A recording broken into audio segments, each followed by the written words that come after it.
vaccine and Yeah. vials, materials, etc.? My understanding, Misha, is that there is. I will quadruple check that and make sure for you. But we have been planning for the possibility of approval for vaccines for children under 5 for some time now, and we like to plan ahead. Okay, thanks, Jen. Go ahead, Jackie. Thank you, Jen. The mayor of Eagle Pass told my colleague down at the border today, and the mayor is a Democrat, by the way, that the border is not being effectively managed and asked the president to come and see it. Does the president have any plans to go to the border? I don't have any plans to preview at this point in time. Certainly we're open to it, but no plans to preview. Is it something he would consider doing before the Summit of the Americas, where he's set to meet with the leaders of Central and South America, see the situation firsthand before having that robust conversation? Well, he's meeting with leaders of countries that he's traveled to many times, and certainly is very familiar with the issues that will be discussed, which is addressing root causes, coordinating, whether it's on the economic front or security front, and that's an initiative he led during the when he was vice president. So he's very familiar with those issues. On the economy, Austin Goolsbee, the former chair of the Council of Economic Advisors under the Obama administration, said that he felt that the president yesterday in his comments about the GDP report was potentially underplaying the risks of a recession. And he pointed to geopolitical conditions with Ukraine, with Russia cutting off gas to Europe, and also GDP shrinking, saying that people should be nervous. How do you respond to that? Well, I have a great deal of respect for Austin Goolsbee. He's a former colleague, and so does the president. But what we look at is a range of economic data, including economic data that was in the GDP numbers yesterday, which I did some explaining of yesterday. But some of the data that was in there show very encouraging signs that economists look at. Many independent economists monitor closely. American consumer spending, business investment, residential investment, all up. The decrease as it relates to exports is largely because our economy is stronger than many economies around the world. And the inventory numbers, which is kind of the number that went down, that brought it down, is in large part because the fourth quarter inventory numbers were the highest in history. And these numbers are done as a comparison from quarter to quarter. So I think we felt it was important to explain the data and what it means. We continue to monitor economic data. It's important to note that some important components of it are we created more jobs last year than any job in American history. We're at a very low unemployment rate, and while costs are high and inflation is not where we want it to be, the Federal Reserve continues to project that will come down by the end of the year. So our economists and our economic team continues to feel confident in the strength of the economy, even as we monitor a range of data. Jennifer Granholm said something, though, that was interesting about inflation coming down. She said some economists are suggesting inflation is going to level off a bit, but it's just so hard to know because we don't know what's going to happen on the war on this. So she's seeming to also allude to geopolitical conditions that might not result in these projections coming to fruition. Well, the Federal Reserve makes the official projections, right, for the government. What I will note, and I think maybe she was referring to, is even the new economic data we saw today, energy accounted for 61% of the reasoning for the increase in the inflation numbers. And we know that because of Putin's unprovoked invasion in Ukraine, that it's driving food costs, but also energy costs, and that is a huge driver. So that's why the president is taking a range of steps. The historic release from the Strategic Petroleum Reserve, even the steps, certainly smaller as it relates to E15 today, to work to really target and focus on energy prices and costs. And I have just a couple questions on the disinformation board. Sure. Yesterday you had told me that you were not familiar with Nina Jankowicz. I'm wondering if you have more information on her today. Also, Secretary Mayorkas said that he was not familiar with statements that she had made surrounding the Hunter Biden laptop. And I'm just wondering, how was she hired if you in the White House are not familiar with her, if Mayorkas is not familiar with her statements? What's the process for putting her into a position like this? Who's in charge of her hiring? Well, let me give you a sense of who she is. She's an expert on online disinformation. She was formerly in the Wilson Center's she was formerly a disinformation fellow at the Wilson Center. She's testified before Congress as well as the United Kingdom and European parliaments, advised a Ukrainian foreign minister, particularly relevant in this moment, under the auspices of a Fulbright Public Policy Fellowship and overseeing Russia and Belarus programs at the National Democratic Institute. Any hiring decisions are up to the Department of Homeland Security, but this is a person with extensive qualifications. What I will tell you about the board and what the board is doing, this is a continuation of work that began at the Department of Homeland Security in 2020 under former President Trump. Is it, though, I guess, can you describe what her job is going to be? Because there's been some TikToks that she has put out, and it seems like rather than, calling balls and strikes on this, story is false, and this story, and here's the truth on it, one line stood out to me. They're laundering disinfo. We should really take note and not support their lies with our wallet, voice, or vote. So well, here's what the board is going to do, which I think is of particular interest. Again, a continuation of the work of the former president. So for anyone who's critical of it, I didn't hear them being critical of the work under the former president, which is just interesting to note contextually. But in the fact sheet that they put out, what they noted yesterday, what they noted in there is that this is meant to, one, the first bullet was about protecting privacy, civil rights, and civil liberties, and the First Amendment. They said the primary mission is to establish best practices to ensure that efforts to understand and respond to disinformation are done in ways that protect privacy, civil rights, and civil liberties. I'd also note that the first example they gave about what they're going to do is support the Department of Homeland Security's ongoing work back to the former administration to address how and understand how misinformation spread by human smugglers that prey on vulnerable populations attempting to migrate to the United States. There's no question, everybody, that was bipartisan support for that, to address disinformation that's helping smugglers, helping people migrate, or providing false information, prompting people to migrate. This is also work that is helping to address unauthorized terrorism, other threats, and see how disinformation and misinformation is being pushed to lead to increase those. So that's all work. We think is work that's been ongoing for some time. This is the form it's taking, and there's a fact sheet that details the specifics of it. You just outlined a lot of efforts that sound very worthy, but you've got someone from the Department of Homeland Security telling people how they should vote.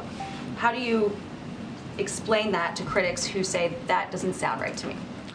This is an individual who will be overseeing the work of that board. Personnel decisions are up to the Department of Homeland Security. I just outlined the extensive history and background this individual has, but I think what's important to note here is what the board is doing, which is continuing what is important disinformation-related work that began under the former administration. Go ahead. Thanks, Jen. I want to ask you about some of the concerns that Democrats are expressing about Title 42, if it is in fact lifted, and these are some quotes that were in Politico today. Maggie Hassan says, what I didn't hear was specifics about numbers and deployment and really meeting the need at the border. Senator Catherine Cortez Masto said she still hasn't seen a comprehensive plan. And Senator Mark Kelly has said there's having things on a piece of paper and then what is going on in the southern border. And there's a huge disconnect. What is the administration doing to address those concerns and that criticism that there may be a plan on paper, but they certainly haven't seen it at the border yet? Well, first, there's an extensive plan on paper that includes a 6-pillar approach to planning for and preparing for the lifting of Title 42, including surging resources, personnel, transportation, medical support, facilities to support border operations. It also includes enhancing CBP processing efficiency and moving with deliberate speed to mitigate potential overcrowding at Border Patrol stations, something in anticipation they are preparing for the possibility of. It also includes administering consequences for unlawful entry. That's Pillar 3. Includes number 4 is bolstering the capacity of non-governmental organizations who've been important partners to us as we're working to implement to receive non-citizens after they've been processed. It also includes targeting and disrupting the transnational criminal organizations, and finally deterring irregular migration. What it is not, and this is where we absolutely of course agree with these members and others, is an immigration reform plan. And that is something that we strongly support. This is a reminder of the need for, how outdated it is, how broken the system is, but Title 42 has never been an immigration plan. How soon will the plan that you just laid out actually go into effect, understanding that it may take some time. Yeah. But how soon will people actually feel the real impact so that, as Senator Kelly is saying, this disconnect doesn't exist, so that there's actual proof that it's taking place? Well, the Title 42 lifts on May 23rd. It doesn't lift. Nothing happens until. I would point to the Department of Homeland Security for the implementation plan, but I think that's what's important to note here. We haven't seen, the impacts of the lifting surges because it hasn't happened yet. I'd also note that Secretary Mayorkas testified, I believe, before 4 committees over the last 2 days about exactly this. And yet there's still this skepticism. In order to answer their questions, and I'm sure he's happy to have continued conversations. How concerned is the president that these members of his own party, who are facing tough re-election battles, Yeah. as you know, have these serious concerns and clearly are expressing fears that it might impact them politically, might impact their chances for re-election? Well, without speaking to the politics, I would say, Kristen, the president shares the concern about the lack of a workable immigration system, and that impacts many of the border state leaders quite a bit, of course, because there isn't an effective asylum processing system, because we don't have smart security. We spent years investing in a faulty border wall that was never going to be an effective mechanism. He shares their concerns about that, and he recognizes and agrees with that. How would you characterize how committed he is, understanding that an appeal, if it comes to that, is not in his hands? Would he want to see this fight go all the way to the Supreme Court? I'm certainly not going to get ahead of a legal process. I will note, and Mary, I think Mary asked you about this yesterday. So let me, in terms of where things stand, so right now what we saw yesterday is that the district court presiding over one of the challenges to the Title 42 rescission order finally officially entered, because they'd just done it verbally, a temporary restraining order. What that basically means is they're saying we can't lift Title 42 before May 23rd. That has not been our plan to date, as you know. What is next is there's going to be a hearing on Arizona's preliminary injunction motion. That's scheduled to take place on May 13th. So any decision about what's next, of course, would happen from the Department of Justice, but wouldn't happen until after that. What I would note is that the judge has indicated he will rule unfavorably towards the administration at this time, but we don't know, and we don't officially know, and we won't know until he makes a ruling, and then the Department of Justice would make any decision about legal action. One quickly on the supplemental, if I might. There's obviously a divide over whether to link it to COVID funding, which we talked about a little bit here yesterday. But given that there is this divide, and given the urgency that we are hearing from President Zelensky and others on the ground in Ukraine for this aid, why not just say, let's delink these 2 bills and move forward with Ukraine aid and get it done as quickly as possible? Well, Kristen, I would note that the president feels that both are urgent. Both are emergencies. Of course, we know there's an urgency in getting additional assistance. We know we have a few more weeks, depending on how the final military drawdown is spent out. But in terms of COVID, what we are doing right now is we are preventing the United States from being able to plan and purchase ahead. So, for example, if there's a better booster, which there may be because science is amazing one day, right? If there's a better vaccine, we can't make purchases ahead of doing that. That is what we have done to date. That is why we have been so prepared. It also makes it so that we can't purchase Evusheld, treatments that helps immunocompromised. We can't make additional purchases of a range of the treatments we know are effective, and make sure that we can say to every American, we'll get you a mask, we'll get you a test, we'll get you a free vaccine. So the president feels that is also incredibly urgent. Go ahead. Do you have a reaction to the report that the FBI last year potentially searched millions of Americans' data? And secondly, is the president briefed on that? Does he have any reaction himself? I have not spoken with the president about this. I can get you more details about this after the briefing. My understanding is that some of this was about researching and doing an investigation into potential hacking. But I will get you more from the FBI after this. Thanks for the question. Go ahead.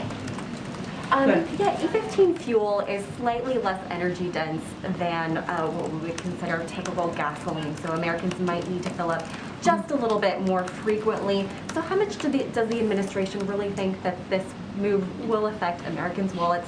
And does the White House believe the president has exhausted his authority on what he can do related to gas prices, or are there more options still being considered? I mean, on the second question, we're always going to look for more options. I mean, we saw, and I talked about this a little bit earlier, even as it relates to the inflation data that came out today. We know that 61% of that is driven by by energy costs, by Putin's invasion into Ukraine, and we need to continue to take every step we can, whether that's working with Congress, considering what authorities we have, continuing to ensure we take steps to make sure the supply meets the demand out there. The estimates have been it saves Americans about 10 cents a gallon, and that to the president and to us felt like a reason to do it, and because without taking this step for the waiver, it basically would just be an option of additional supply that is a little bit less expensive that wouldn't be available in these 2,000 gas stations. We're not saying that this is like the silver bullet. It's not. It's just a step that we felt would help ease the burden for Americans who go to those gas stations. And then with COVID, as we are talking about, as the White House is pushing Congress to pass for more funding, why hasn't the administration released a plan, at least for now, to transition the burden of paying for COVID drugs and vaccines to the private sector, kind of like has been done with tests, so that insurance companies have time to negotiate? Well, there's a range of steps happening at the same time, but I will tell you that what we want to continue to be able to do is to provide these treatments for free. That's the objective. That's the reason for this request for funding. But also the request for funding is enabling the United States to be able to purchase ahead in bulk supply a lot of these treatments or vaccines so that we can make, when they are ready, we can make those available to treatment centers and hospitals around the country. Go ahead. Okay, thanks. I know you said that you didn't get an extensive readout yet of the conversation with the Mexican president. And there'll be a written readout at some point, if not to the yet. extent that you know what happened, did the president make any headway in getting Mexico to take a harder line on Russia? And should we expect them to join the global coalition in imposing sanctions now? Well, I would note, obviously, the Mexican government can speak for themselves on any intentions they may or may not have. They have spoken out against Russia's invasion of Ukraine, so I would note that. We will always encourage any leaders to take additional steps to support the Ukrainians and stand up in a range of ways against the invasion of Ukraine by Russia. But in terms of any steps they would take, regardless of the conversation, we would let them speak for themselves on that front. Go ahead. Sorry, has the reticence by the Mexican government impacted the U.S.-Mexico relationship in any way when it comes to sanctions? Well, again, I would note they have spoken out against Russia's invasion of Ukraine. We know different countries are going to take different steps. Some have taken them quickly, some took longer to take them, and we know different countries will have different approaches to every step, whether it's sanctions, assistance they can provide. We understand that. We have an important, strong relationship with Mexico, one that the call today was set up in order to really focus the conversation on migration and addressing root causes in advance of the Summit of the Americas. So that was really the majority of the conversation. I'm sorry, I didn't mean to miss you. Go ahead. No worries. Thank you.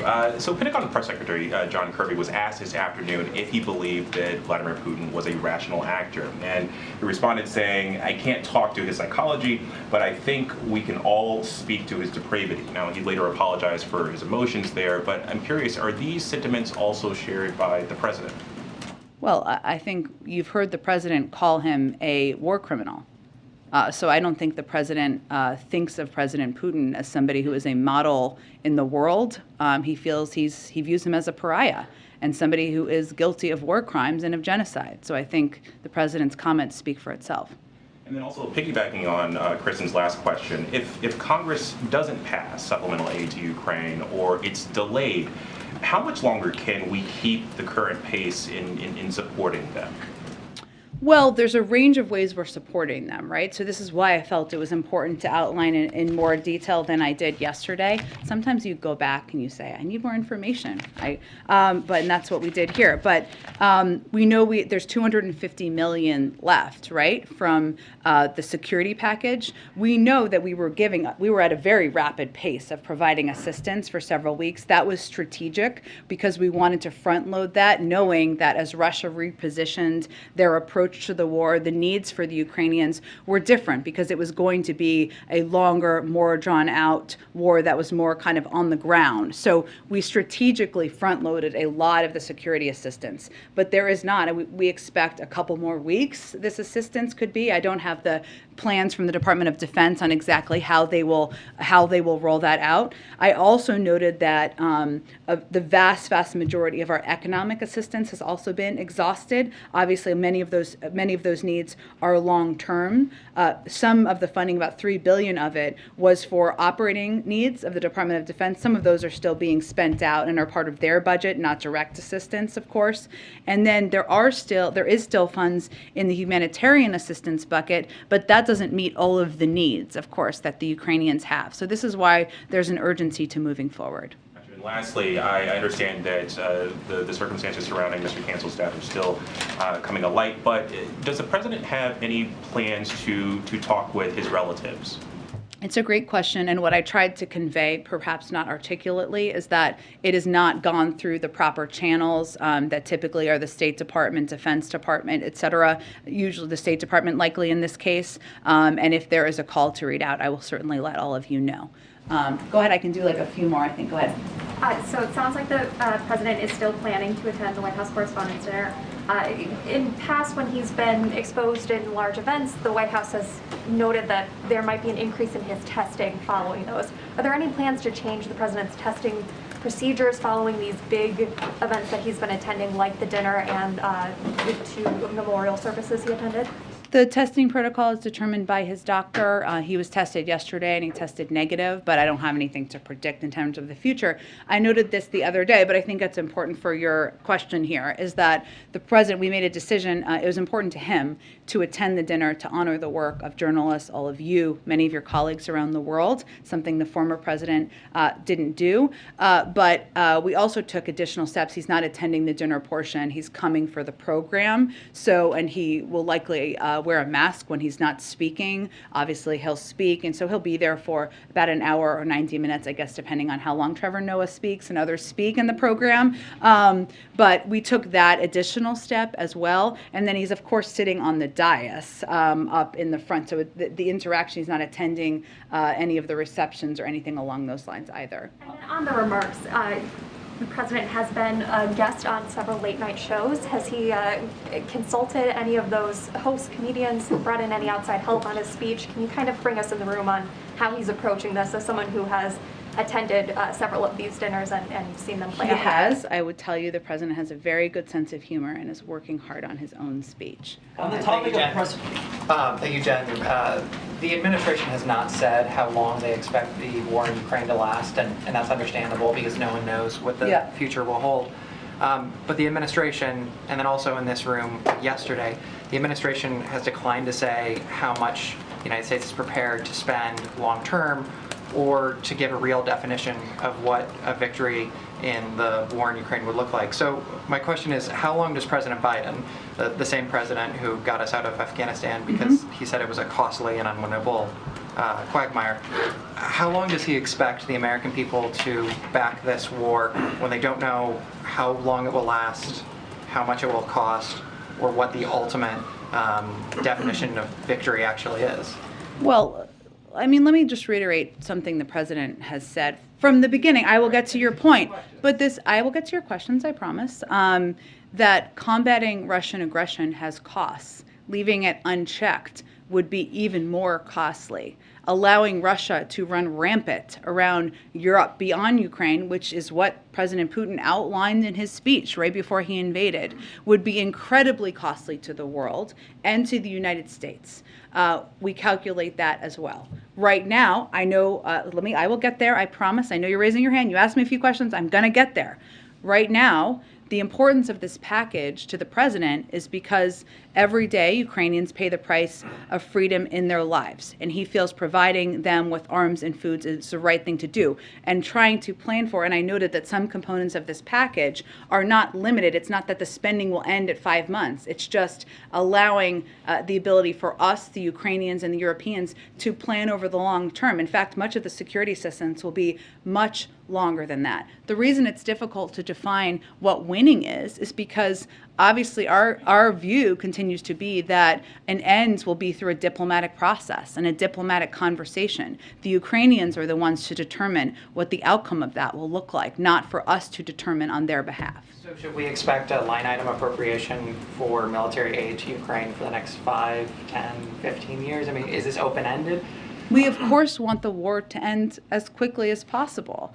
And President Putin could do that tomorrow. But right now, what we're making a decision about, what we're advocating for, is trying to support and have the backs of an incredibly brave country and their people who are kicked out of their homes, fighting an aggressive dictator and his military, lacking food, lacking economic assistance, and preventing Putin from rampaging through Europe, which, by the way, would be much more expensive than what we're talking about here. Follow-up then. So the United States definition of what success or victory looks like in the region is contingent on how long the Ukrainians are willing to combat the Russians and whether or not they want to fight them and force them to the negotiation table or push them out of, their borders. That's up to them, but we're It's not exactly what I said. What I will say is that what President Putin defined as his own version of winning and victory from the beginning was taking over Ukraine, their sovereignty, their territorial integrity. Obviously, he's already failed at that, right? So in that sense, they are already defeating Putin's effort to envelop them into Russia.